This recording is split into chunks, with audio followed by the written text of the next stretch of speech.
حضرت علی المرتضی شیر خدا رضی اللہ تعالیٰ عنہ د نبی پاک صلی الله علیه و آله وسلم سنتو مطابق نوکانو کټ کولو طریقه بیان کړی ده.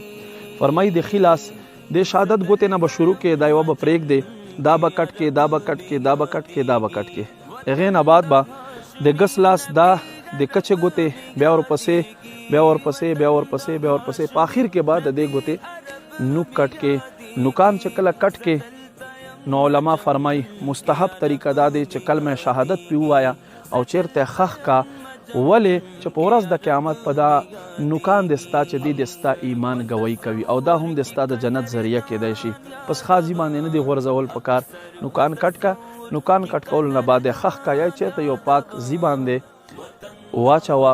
نو نن مونږ د نوکانو کټ کولو سنتو طریقه زده کړه زمارونو مسلمانانو. تاسو چې دا طریقه واورېدله نیتو کې انشاءالله چې په کل جون کې به په دې باندې عمل کوئ او نور مسلمان ورونو ته به دا طریقه ښایي.